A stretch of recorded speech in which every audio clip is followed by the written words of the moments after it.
You are most welcome to our channel Growth Road Public School. I am here again to discuss what we had discussed in the last class. So last class में हमने जो economy का concept आपको दिया था उसमें मैंने सिर्फ ओवरव्यू दिया था और वहाँ पे मैंने बताया था कि कैसे जो है इकॉनमी स्टार्ट होगी।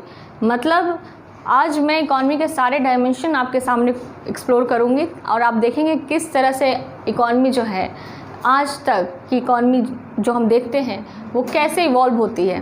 तो लेट्स स्टार्ट टुडे। तो मैंने कहा था कि इकॉनमी में लास्ट क्लास में मैंने आपको वहाँ पे स्टॉप किया था जहाँ मैंने कहा था अब इकॉनमी स्टार्ट होगी। जैसे कि हमें कम्युनिटी की ज़रूरत थी और कम्युनिटी में क्योंकि अकेला जीव सब कुछ नहीं कर सकता था तो हमें कम्युनिटी चाहिए। कम्युनिटी में समुदाय चाहिए। समुदाय का मतलब कि एक जीव और उसके जैसी और जनसंख्याएं मिलकर समुदाय बनाती हैं। मतलब कि अगर हमें कुछ सब कुछ हम अकेले नहीं कर सकते इसलिए हमें समुदाय चाहिए। तो वहाँ पे स्टार्ट होता है आपका इकॉनमी। इकॉनमी तब स्टार्ट होता है जब दो लोग होंगे, दो लोगों के बीच में ट्रांजैक्शन, दो लोगों के बीच में डील, दो लोगों के बीच में विनिमय, यहाँ पे स्टार्ट होगा इकॉनमी। ओके, तो अब देखते हैं कि कैसे वहाँ से स्टार्ट होता है इकॉनमी। जैसे मान लीजिए किसी ने कोई जानवर का शिकार करके लाया और उसके पास और कुछ नहीं है लेकिन दूसरे के पास मसाले हैं। उसने क्या कहा कि तुम कुछ मसाले रख लो, तुम कुछ मेरे से मीट ले लो और मुझे कुछ मसाले दे दो। यानी कि दोनों के बीच में क्या हुआ, ट्रांजैक्शन हुआ। ट्रांजैक्शन उसी तरह उस ट्रांजैक्शन और उस विनिमय को हम क्या बोलते हैं, बार्टर सिस्टम। देखिए, तो बार्टर सिस्टम कब होगा, बार्टर सिस्टम यानी कि विनिमय प्रणाली तब होगा जब दो लोग होंगे, दो लोगों के बीच में ट्रांजैक्शन का होना। डील या ट्रांजैक्शन, दो लोगों के बीच में ट्रांजैक्शन होगा, डील होगा बिटवीन टू पीपल, ये होता है बार्टर सिस्टम। ओके, फिर अब यहाँ पर ये चीज़ हुआ कि जब दो लोगों के बीच में ट्रांजैक्शन हो रहा था तो मान लीजिए कि किसी के पास कोई चीज़ है और किसी के पास दूसरी चीज़ है। सपोज दैट कि एक के पास गेहूँ है, दूसरे के पास दाल है। तो गेहूँ जिसको चाहिए, मतलब कि जिसके पास गेहूँ है उसको दाल चाहिए और दाल जिसके पास है उसको गेहूँ चाहिए, तभी जाके ये बार्टर सिस्टम इस्टेब्लिश होगा। यानी कि तभी जो है दोनों के बीच में ट्रांजैक्शन होगा। लेकिन अगर इसके बीच में एक टर्म आता है double coincidence of want.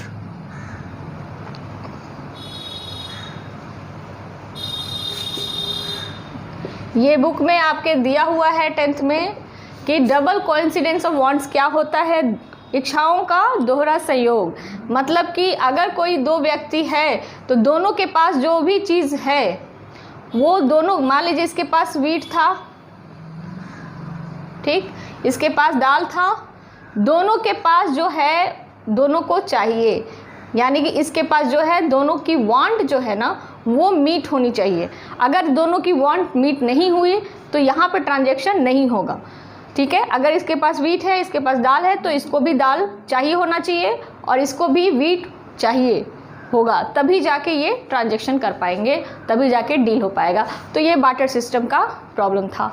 Double coincidence of wants का होना इम्पॉर्टेंट है, ज़रूरी है, तभी बार्टर सिस्टम इस्टेब्लिश होगा।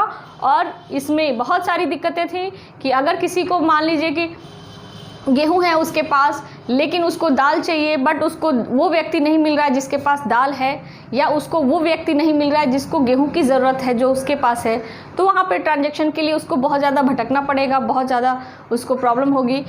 तब इसी वजह से डबल बार्टर सिस्टम जो है फेल होता है और ये इकॉनमी के लिए सही नहीं था। क्योंकि वो शुरुआत में जब करेंसी नहीं थी हमारे पास, जब हमारा डेवलपमेंट नहीं हुआ था, कोई ऐसी चीज़ नहीं थी, केवल लोग थे, कम्युनिटी थी और उस कम्युनिटी में ज़रूरत थी एक्सचेंज, क्योंकि एक दूसरे की ज़रूरत के अकॉर्डिंग वो एक्सचेंज कर रहे थे।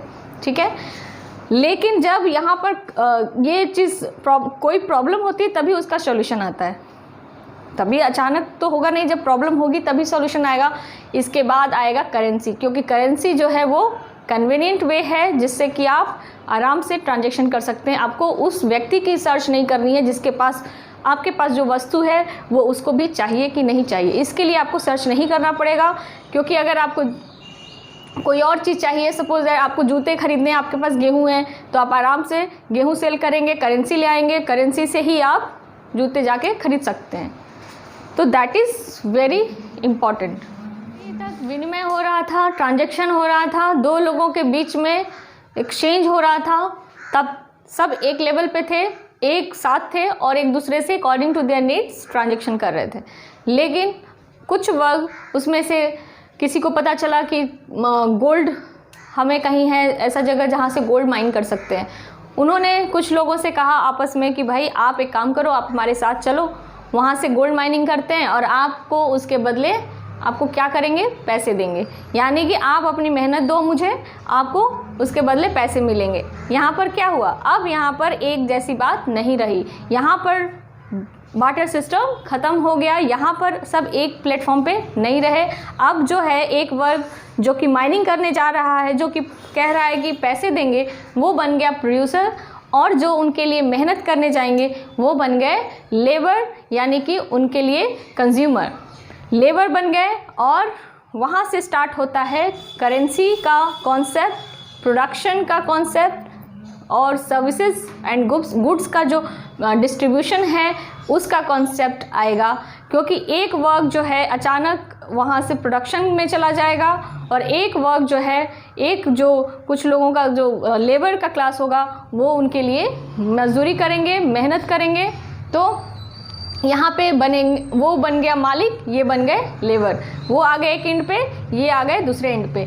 मतलब क्या हुआ कि अब जो है एक प्लेटफॉर्म पे नहीं रहा सब कुछ, एक्सचेंज वाली बात ख़त्म हो गई। अब जो है अब तुम मेरे लिए काम करो, उसके बदले आपको क्या मिलेंगे, पैसे दिए जाएंगे। यानी कि मैं आपको अपनी मेहनत दूं और आप मुझे उसके लिए पैसे दीजिए। तो अब बनता है यहाँ पर कॉन्सेप्ट प्रोड्यूसर का और कंज्यूमर का। प्रोडक्शन, यहाँ पर प्रोड्यूसर क्या कर रहा है, यहाँ पर गया गोल्ड माइनिंग करने, क्या करेगा, गुड्स एंड सर्विसेज प्रोड्यूस करेगा, ज्वेलरी बनाएगा, कंज्यूमर तक पहुँचाएगा। तो ये प्रोडक्शन करेगा, प्रोड्यूसर ने गुड्स एंड सर्विसेज, वस्तु और सेवाओं का उत्पादन किया, कंज्यूमर को उसके वस्तु और सेवाओं की ज़रूरत है, यानी कि कंज्यूमर तक पहुंचा। कंज्यूमर जो है, अब ये प्रोड्यूसर ये नहीं कहेगा कि अब एक वस्तु दूसरे से एक्सचेंज करेंगे, अब बोलेगा कि अब तुमने वस्तु और सेवा ली है तो क्या दो, पैसे दो, करेंसी दो। ठीक है, यहाँ पर आएगा करेंसी का कॉन्सेप्ट, यानी कि कंज्यूमर को पे करना होगा करेंसी, मनी। लेकिन कंज्यूमर के पास पैसे कहाँ से आएंगे, कंज्यूमर खुद तो पैसे छापेगा नहीं। अब उसके लिए प्रोडक्शन में प्रोड्यूसर क्या बोलेगा कि आपके पास पैसे नहीं है, कोई बात नहीं, आप कंज्यूमर भी हैं, आप लेबर भी हैं, यानी कि आप हमारे फैक्ट्री में आओ, काम करो, आपको सैलरी मिलेगी, उस सैलरी से आप प्रोड्यूसर को फिर पैसे देंगे।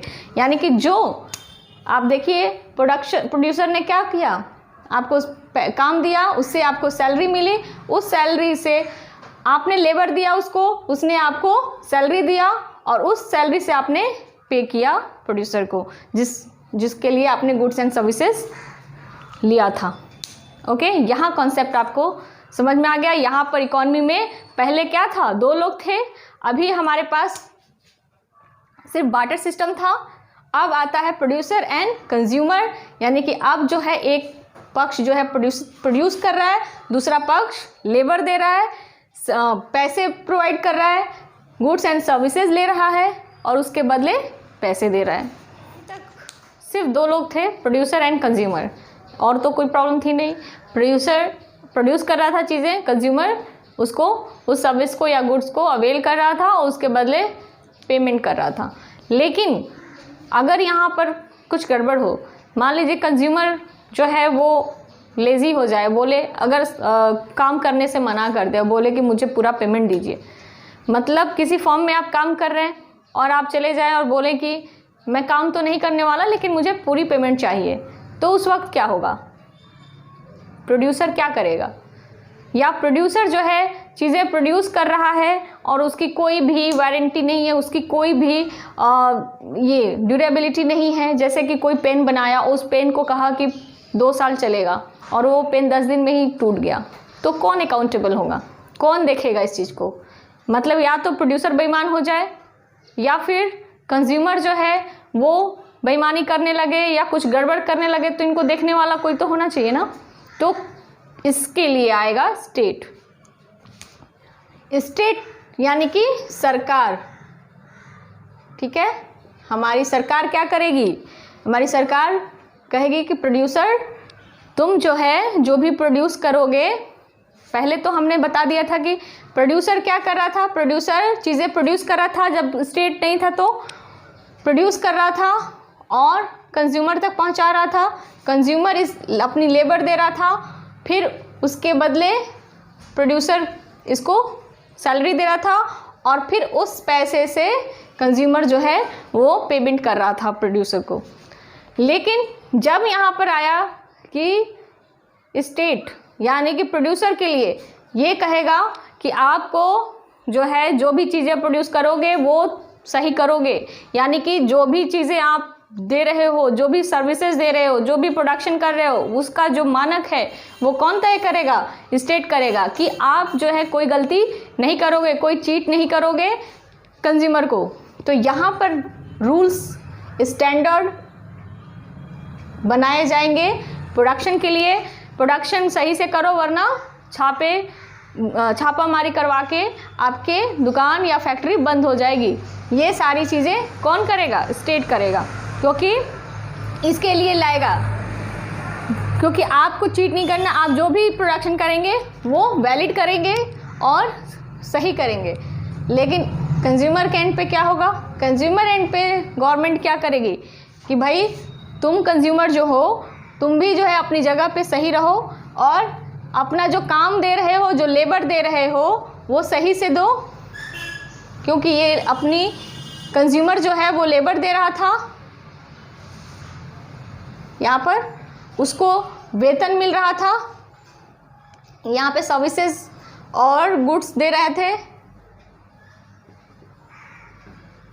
ये producer goods and services provide करा रहे थे, कंज्यूमर अपनी लेबर प्रोवाइड करा रहा था, प्रोड्यूसर जो है उसके बदले में क्या दे रहा था? सैलरी दे रहा था, और इस सैलरी से वो क्या कर रहा था? पेमेंट कर रहा था। यानी कि यहाँ पर जो है वो पेमेंट कैसे जा रहा है? कंज्यूमर जो काम कर रहा है प्रोड्यूसर के पास उससे जा रहा है, ठीक है। लेकिन कंज्यूमर जो लेबर दे रहा है वो लेबर ऑनेस्टली दे।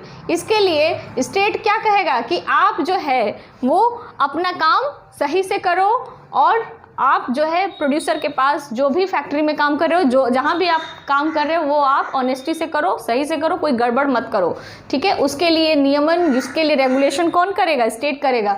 यानी कि स्टेट बोलेगा कि आपको मैं सिक्योरिटी दे रहा हूँ, यहाँ पर जो है प्रोड्यूसर को सिक्योरिटी देगा, रेगुलेट करेगा इसको, और यहाँ पर क्या करेगा? रेगुलेट करेगा और यहाँ पर इसको क्या करेगा? वेलफेयर करेगा। यानी कि ये हो गया आपका रेगुलेटरी स्टेट, ये जो होगा वो होगा रेगुलेटरी स्टेट, और ये जो होगा वो क्या होगा? वेलफेयर स्टेट होगा। मतलब सरकार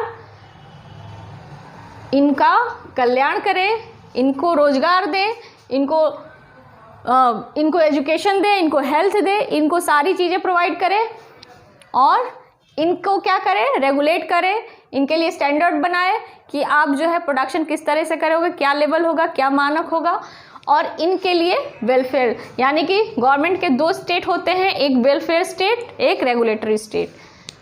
ये हो गया वेलफेयर स्टेट, ये हो गया रेगुलेटरी स्टेट। यानी कि गवर्नमेंट इनको क्या देगा? एजुकेशन देगा, हेल्थ देगा, ठीक है, ड्रिंकिंग वाटर देगा, बहुत सारी चीज़ें दे रहा है। यहाँ पर कंज्यूमर को, यहाँ के लोगों को ह्यूमन रिसोर्स बनाएगा ताकि वो अपने लिए कुछ कर सके, अपने पैरों पे खड़े हो सके। ह्यूमन रिसोर्स बनाएगा और इनको वेलफेयर करेगा, ठीक है। तो these are the welfare state of the government. अब क्या चाहिए, गवर्नमेंट इतना कुछ कर रहा है आपके लिए, तो गवर्नमेंट को क्या चाहिए आपसे, गवर्नमेंट को चाहिए टैक्स, ठीक है। गवर्नमेंट आपसे लेगी टैक्स, यानी कि प्रोड्यूसर से भी टैक्स लेगी और कंज्यूमर से भी टैक्स लेगी। जी हाँ, गवर्नमेंट लेगी आपसे टैक्स। दैट मीन्स कि ये जो टैक्स होगा, अगर प्रोड्यूसर दे रहा है तो उसको क्या बोलेंगे, कॉर्पोरेट टैक्स, और जो कंज्यूमर टैक्स दे रहा है उसको बोलेंगे इनकम टैक्स, ठीक है। तो यहाँ पर आता है, क्योंकि गवर्नमेंट आपके लिए बहुत कुछ कर रही है तो गवर्नमेंट को टैक्स देना चाहिए। यहाँ पे आप खुद देख सकते हैं कि दो चीज़ें निकल के आया, टैक्सेशन, यानी कि किसी भी देश का इकॉनमी देखना है, अगर इकॉनमी अच्छी होगी तो वहाँ का टैक्सेशन भी अच्छा होना चाहिए। अगर वहाँ का टैक्स में चोरी नहीं हो रहा है, जैसे गवर्नमेंट कह रही है कि भाई टैक्स चोरी मत करो, आप हमारे लिए टैक्स दो और हम आपके लिए वेलफेयर ला रहे हैं, हम तभी तो गवर्नमेंट को खर्च करना है, तो कैसे करेगी।